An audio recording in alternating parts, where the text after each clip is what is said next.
It's a sheer pleasure to welcome and interact someone who has a vast experience in academics, administration, and research. We have with us Professor Daman Saluja, Senior Professor in Dr. R Ambedkar Center for Biomedical Research, also known as ACBR.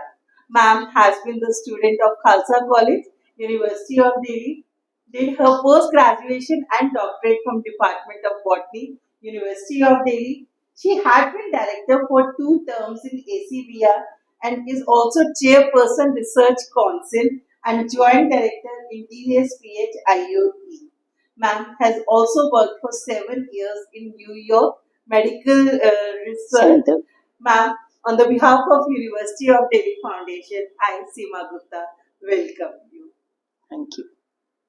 Ma'am, as you told that you have been associated with Delhi University as a student and as a faculty, and you hold such important positions as research director, research council.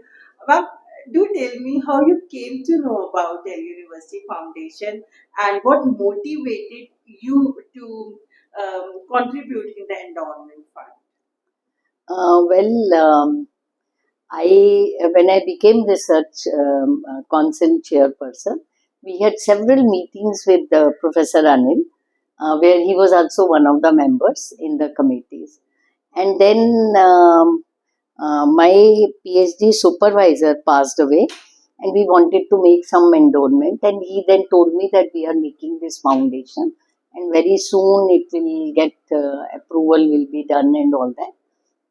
I did my PhD with Professor Satchar from Botany Department. So I came to know that, and that day itself I decided that I will, once a foundation is made, I will do something, add something to this, pay somehow my gratitude to this university. How was your feeling when you met our Honourable Vice Chancellor, sir? And since you're already in service now, Yeah, it's a very nice feeling actually, and I think since being a chairperson research council, because we have several meetings with him, I've always found very dynamic person and also pro university. And that day I felt, very satisfied that as a alumni of this university, as a teacher of this university, I have been able to do little bit, like a drop in the ocean. I have been able to contribute something to my alma mater. So I had a very satisfied feeling.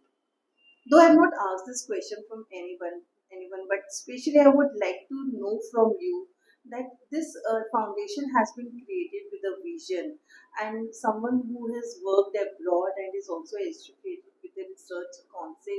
How you see that the contributions being made and this foundation being created will create more avenues for the research. So I think, let me say it point wise, in the sense that although government is contributing and taking care of all the teaching and research in universities, whether it is state university or central university, if we look at our university, it's very big. We have like something like more than 7 lakh students. And if we look at the research, it is expanding. There is a big explosion of knowledge, Yes. and it is very difficult to keep that pace of getting new instruments, new technology, new structures in the library, let's it be, or administration. By if we only depend upon the funds from the government, and we people who have really been benefited from the university, because what we are today, whether I am sitting here or people sitting abroad or having high ranking positions in industry, it is because of our basic education, basic conceptual understanding of the subject in the university. So if we all decide to contribute little bit, the university can really do miracles. They can, in addition to the funds obtained from the government, they can always contribute their own in intra funds, you can say, by for expansion of equipments, for expansion of infrastructure. It is so good that we are able to now have e-library and have access to so many journals. We are having such, gradually we are improving on our university instrumentation center. So all these things are required. There are programs, but we are just putting small. But when thousands of such alumni will contribute, it will become a big amount, and that can really change the face of the university and help the future students. Yes, ma'am. I would definitely like to say those who are already in job and professionally stable, let them contribute whatever they feel good, whether it is small or larger amount, as per their wish. It is going for a larger cause. It is not going to a person or to one person or one department or one lab will be benefited. We are here giving it to the university. What has been your passions and your personal journey? My passion have been, let me tell you very frankly, I'm very passionate researcher. My always, I don't know when I developed this, probably sometimes during my MSc. I must say our teachers were really motivational, and I decided that I have to stay in research. And coming from a business family, it was not very easy for me to convince my family, but my parents were very supportive. They said, okay, we had almost like a joint family. So they were very supportive. They said, okay, go ahead. If you want to study, if you get admission in Delhi, we will let you pursue PhD. So you come from I come from Delhi only. Like I was born and brought up in Delhi. उन्होंने कहा कि Delhi university में में admission अगर होगा admission हो जाएगा, बाहर नहीं भेजेंगे. Okay. So I had offered, that you remember I finished my MSc in 80, and that time you could talk to any professor, and the way how you join PhD was very different.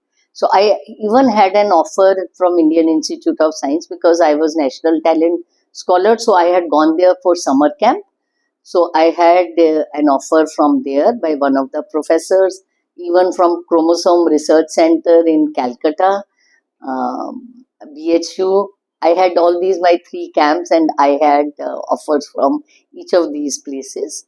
But they said if you get in Delhi,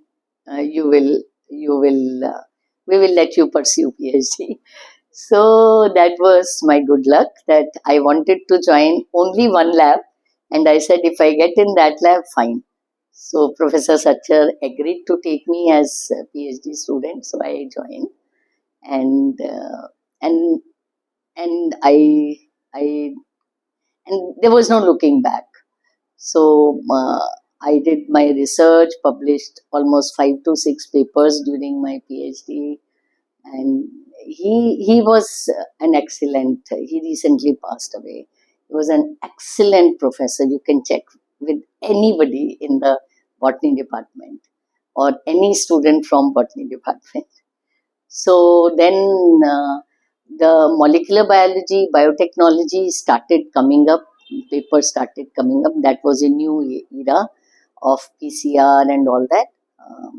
So I applied to go for postdoc position, um, but there were restrictions. So it took me 2 3 years to convince again. And in the meantime, I joined as a UGC research scientist. Um, and then I went USA, New York University Medical Center. And from botany, I got transitioned to working with human diseases and molecular biology and biotechnology. And that is how, when I came back, I was very clear in my mind that I have to come back to India.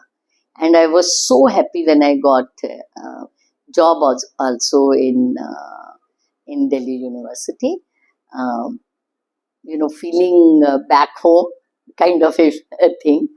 So I started working in medical biotechnology. We developed several diagnostic assays.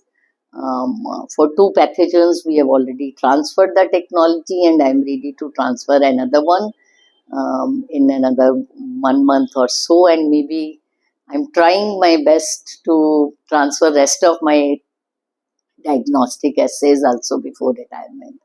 So it is just passion for research and teaching. I love teaching. What a passionate journey of research you have shared. Transition from botany to molecular Biology using animal systems, human system. but I would say the transition from academics to being an administrator, and there is no transition as a personality in you. No. The person, the passion in you has remained the same. Same. Yes. So thank you so much, Professor Daman Saluja ma'am, for being here and sharing such an inspiring journey. Thank you for having me here.